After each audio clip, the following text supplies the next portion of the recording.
Gracias, doctor Manrique. Con su permiso, académico doctor Alejandro Reyes Fuentes, presidente de la Academia Mexicana de Cirugía. Señores académicos, compañeros médicos, buenas noches. La retinopatía diabética es un problema de salud pública en nuestro país y es por ello una de las líneas de investigación que desarrollamos en el Hospital Juárez de México. Y que lo que voy a presentar a continuación son los resultados de nuestro grupo de investigación que nos han llevado a mejorar el desempeño visual en los pacientes que están afectados por esta enfermedad. Como introducción, el edema macular, el engrosamiento del área de mejor visión, es la causa más frecuente de pérdida visual en pacientes diabéticos y desde hace mucho tiempo sabemos que el tratamiento con fotocoagulación reduce la incidencia de pérdida visual en los pacientes de un 33 a un 13% en un lapso de 3 años. Actualmente, para algunos tipos de edema macular diabético existen otros recursos terapéuticos como antiangiogénicos, pero para el edema macular que tiene una localización focal y una filtración muy localizada en una angiografía con fluoresceína, el estándar de tratamiento continúa siendo la fotocoagulación. Sin embargo, aunque sabemos que evita la pérdida visual, también sabemos que la mejoría visual después de que se aplica la fotocoagulación es poco frecuente. Habitualmente recomendamos este tratamiento para estabilizar la visión. Y sabemos que sí logramos evitar que los pacientes pierdan la mitad de su visión, que es el desenlace de esta enfermedad, pero internacionalmente se ha reportado que la mejoría no es muy común. ¿Qué es la tomografía de coherencia óptica? Es un estudio no invasivo de imagen que nos permite cuantificar el grosor de la retina, y nos han reportado que su imagen es equivalente a la de la microscopía óptica, pero sin los artefactos de fijación. Este es un esquema microscópico de lo que representa el área de mejor visión, el centro de la retina, que es la fóvea, y nosotros podemos comparar con una imagen de tomografía de coherencia óptica donde podemos delimitar perfectamente los bordes de la retina tanto a nivel interno como a nivel externo y la depresión foveal para identificar la zona de máxima resolución. La tomografía de coherencia óptica es una herramienta que se utiliza cada vez más ampliamente en la evaluación de las enfermedades maculares y nosotros hemos hecho algunas evaluaciones para buscar mejorar el desempeño del tratamiento para nuestros pacientes. Existe una de las pruebas que se llama mapa rápido macular, y este mapa rápido macular corresponde a 6 barridos lineales de 6 milímetros que pasan por el centro de la mácula. La mácula, que es el área de mejor visión, mide 5.5 milímetros, por lo tanto tenemos completamente cubierta toda esta zona. Esto nos permite medir el grosor retinal en 756 puntos y por lo tanto cuantificar precisamente la localización del engrosamiento de la retina y por lo tanto su proximidad hacia el área de mejor visión. Nos divide este mapa rápido macular a toda la mácula en 9 campos y nos estima un grosor del punto central en el área de máxima resolución y también un volumen macular. Tiene una escala falsa de colores donde los colores que van hacia el tono frío, el color azul, son zonas que tienen menor grosor y las que son más calientes hasta llegar al color blanco son zonas que tienen un mayor grosor. Entonces aquí vemos una mácula normal con una depresión foveal en el centro y aquí vemos un paciente que tiene engrosamiento de la retina hasta más arriba de 500 micras, que es el color blanco. Además de que nos permite cuantificar la retina, ya se ha estandarizado la localización de cada una de las zonas de este mapa rápido macular. Entonces esta es la distribución topográfica tanto para el ojo derecho como para el ojo izquierdo. Tenemos una parte central que nos mide la zona de máxima resolución y las zonas donde se presenta el engrosamiento alrededor están localizadas en un radio de 3 y 6 milímetros. Tradicionalmente las medimos en el sentido de las manecillas del reloj para el ojo izquierdo y en sentido contrario hacia el ojo derecho, de tal manera que los campos 3 y 7 corresponden a la zona temporal y los campos 9 y 5 a la zona nasal, de manera similar a un espejo en cada uno de los ojos.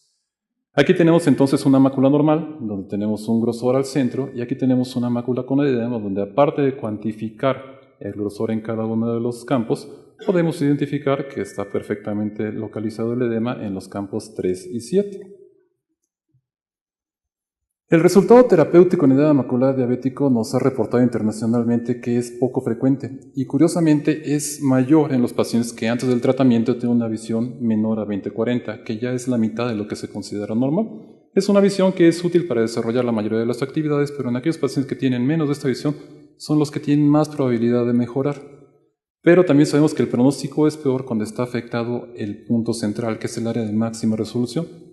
Otra cosa que sabemos es que hay una pérdida visual transitoria después del tratamiento que puede durar hasta 12 semanas. Entonces, aquello que nos decían los pacientes que con el láser bajó la visión, es cierto en los pacientes con edema macular, por lo menos en lo que tenemos reportado internacionalmente, porque la fotocoagulación puede inducir una baja visual, que se revierte, pero que el paciente no deja de notarlo. Ampliamente se utiliza tomografía de coherencia óptica en todo el mundo y se ha identificado que el valor normal del grosor en el punto central son 180 micras, y esto está basado en estudios internacionales, multiétnicos y en la mayoría de raza blanca. ¿Qué es lo que hemos encontrado nosotros? Bueno, lo primero que identificamos, está publicado, es que el grosor del punto central en pacientes diabéticos mexicanos no son esos 180 micras, son 156 micras, y por lo tanto el grosor en pacientes con edema macular es menor al estándar internacional. ¿A qué nos lleva esto? Nos lleva a que la mayoría de los pacientes diabéticos que tienen edema macular en nuestra población tienen un valor por debajo de todos los que han evaluado los estudios multicéntricos. Por lo tanto, si nosotros consideramos un éxito terapéutico tener un grosor por debajo de 300 micras, como lo refiere la literatura internacional, tenemos valores que para nuestra población representan un engrosamiento y por lo tanto riesgo de pérdida visual. ¿Qué más hemos identificado? Bueno, sabemos que hay una pérdida visual. Esto es por un aumento del grosor del punto central después de la fotocoagulación. Esto depende del grosor previo al tratamiento. Si los pacientes no tienen engrosamiento, es más fácil que la fotocoagulación induzca un engrosamiento, lo vamos a ver en la animación, y esto es un evento adverso que no está peleado con que disminuya el volumen de la mácula, que es el efecto que esperamos con la fotocoagulación. Entonces aquí tenemos un paciente, el mismo paciente de la fotografía anterior, que después de la fotocoagulación se inflama hasta más de 500 micras en el sitio localizado y posteriormente va disminuyendo hasta que al cabo de 12 semanas tenemos ya una disminución que medimos con el volumen macular, pero que sin embargo afecta al grosor del punto central. Esto lo tenemos más evidente en los pacientes que antes del tratamiento tienen un menor grosor, y aparentemente los pacientes que ya tienen un exceso de engrosamiento pues no presentan esta modificación. El problema es que generalmente en los estudios internacionales reportamos en bloque a todos los pacientes y lo único que nos reportaban es que el grosor era estable porque prácticamente no se modificaba. Para los pacientes que tienen un engrosamiento arriba de 250 micras, esto tampoco se modifica significativamente, pero el aumento que se presenta en aquellos pacientes que tienen un engrosamiento mínimo sí es significativo y eso nos lleva a la pérdida visual transitoria que se había identificado. Algo más que se ha identificado es que se presentan respuestas paradójicas después del tratamiento. Nosotros tenemos un grosor de la mácula que es de 156 micras y se ha identificado que conforme aumenta ese grosor disminuye la visión. Pero después del tratamiento de fotocoagulación hay pacientes en los cuales aumenta su grosor de la retina y aún así mejora su visión. Y hay pacientes en los cuales disminuye el grosor de la retina y también disminuye la visión. Esa respuesta paradójica ha llevado a nuestro grupo a identificar diferentes grupos que tienen características de riesgo también distintas y que pueden requerir un manejo particular para favorecer la respuesta al tratamiento de fotocoagulación. ¿Qué hemos identificado? Que independientemente del grosor del punto central, en todos los pacientes con edema macular tenemos una reducción de la sensibilidad retiniana. ¿Esto qué quiere decir? Que aunque no tenga un grosor elevado, ya existe una disfunción neural que se puede documentar mediante campimetría. Ahora, este deterioro de sensibilidad retiniana ya identificamos que es causado por inflamación, pero algo más interesante es que es tratable por un antiinflamatorio no esteroideo aplicado por vía tópica. Entonces, aquí tenemos lo que habíamos identificado, que el volumen macular, esto es el engrosamiento que se presentaba en la retina, cuando tratamos al paciente con placebo, pues prácticamente aumenta después del tratamiento. Pero si lo manejamos con un antiinflamatorio no esteroideo, que es el estándar que actualmente manejamos en nuestro servicio, pues disminuye de una manera mucho más rápida, tan temprano como una semana, y no tenemos que esperar las 12 semanas que nos decían los reportes internacionales. Este es un artículo que aparece en el último número de Cirugía y Cirujanos, donde nosotros podemos ver la correlación entre los cambios anatómicos y funcionales. Esta es la modificación de la función visual y este es el cambio en el grosor de la retina. Entonces, si podemos ver, existen grupos distintos que pueden presentar valores paradójicos, son los que están en marcadores huecos, pero que tienen un comportamiento distinto. Aparentemente hay unos pacientes en los cuales tenemos una correlación positiva, esto es, aumenta el grosor de la retina y aumenta su agudeza visual. Eso es paradójico. y unos cuantos pacientes en los cuales disminuye el grosor de la retina y disminuye la visión también. Tampoco es esperado. Entonces, el resultado terapéutico en edema macular nos ha llevado a encontrar, con las modificaciones que hemos identificado con estos subgrupos y con la intervención coadyuvante, una mejoría visual del 40% que no estaba reportado, independientemente de la magnitud en que se reduce el engrosamiento. Una característica que se ha asociado a esta mejoría visual es que el campo 7 de la tomografía de coherencia óptica no esté afectado. Curiosamente, estos pacientes que no están afectados en el campo 7 requieren una menor reducción de volumen que los pacientes que sí lo requieren. Y bueno, esta es la distribución del grosor del volumen en los pacientes con edema macular. Si nosotros observamos, tiene una distribución bimodal que corresponde a las poblaciones que tienen afectado el campo 7 y las que no tienen afectado el campo 7. ¿Y cuál es el campo 7? Bueno, este campo 7 es precisamente el campo externo en el sector temporal.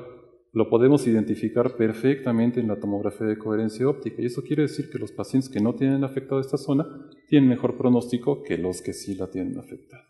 Entonces, ¿cuál es el impacto de la tomografía de coherencia óptica en el resultado terapéutico del edema macular diabético? El impacto es que sí se usa a nivel internacional, hay muchísimos reportes, es un recurso que está ampliamente utilizado, pero para nosotros ha facilitado la caracterización temporal de la respuesta anatómica dentro de un plazo muy corto. Esto nos ha permitido también localizar anatómicamente las alteraciones funcionales y evaluar la eficacia de intervenciones coadyuvantes. Tenemos entonces una mejoría del resultado funcional que en algunos de los grupos llega hasta el 60%. ¿Cuáles son las perspectivas que tenemos? Bueno, pues entonces hay que identificar las alteraciones funcionales en subgrupos. A lo que nos estamos enfrentando, en contraste con lo que refiere la literatura internacional, es que dependiendo de la proporción de cada subgrupo que se encuentre en una muestra estudiada, vamos a tener una respuesta que va a ser dispar. Tenemos que identificar características de riesgo, tenemos que identificar cuál es la mejor respuesta a terapias adyuvantes para poder encontrar alternativas terapéuticas en ojos con mal pronóstico. Y aunque tenemos una mejoría en algunos grupos hasta el 60%, lo que queremos es tener una ganancia funcional útil, llevar al paciente a una visión mejor o igual a 20/40, que todavía no se alcanza en todos los casos.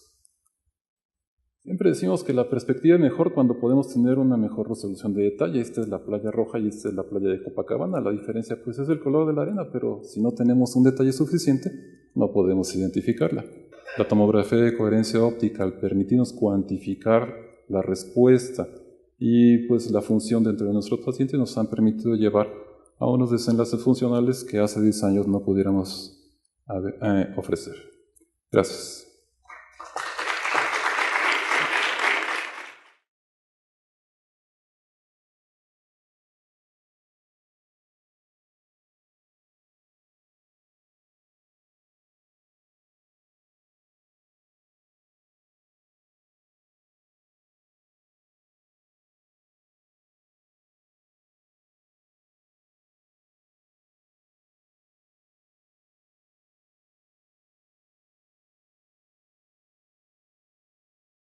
Por ello, una de las líneas de investigación que desarrollamos en el Hospital Juárez de México y que lo que voy a presentar a continuación son los resultados de nuestro grupo de investigación que nos han llevado a mejorar el desempeño visual en los pacientes que están afectados por esta enfermedad. Como introducción, el edema macular, el engrosamiento del área de mejor visión, es la causa más frecuente de pérdida visual en pacientes diabéticos, y desde hace mucho tiempo sabemos que el tratamiento con fotocoagulación reduce la incidencia de pérdida visual en los pacientes de un 33 a un 13% en un lapso de 3 años. Gracias, doctor Manrique. Con su permiso, académico doctor Alejandro Reyes Fuentes, presidente de la Academia Mexicana de Cirugía. Señores académicos, compañeros médicos, buenas noches. La retinopatía diabética es un problema de salud pública en nuestro país y es actualmente para algunos tipos de edema macular diabético existen otros recursos terapéuticos como antiangiogénicos, pero para el edema macular que tiene una localización focal y una filtración muy localizada en una angiografía con fluoresceína, el estándar de tratamiento continúa siendo la fotocoagulación. Sin embargo, aunque sabemos que evita la pérdida visual, también sabemos que la mejoría visual después de que se aplica la fotocoagulación es poco frecuente. habitualmente recomendamos este tratamiento para estabilizar la visión. Y sabemos que si logramos evitar que los pacientes pierdan la mitad de su visión, que es el desenlace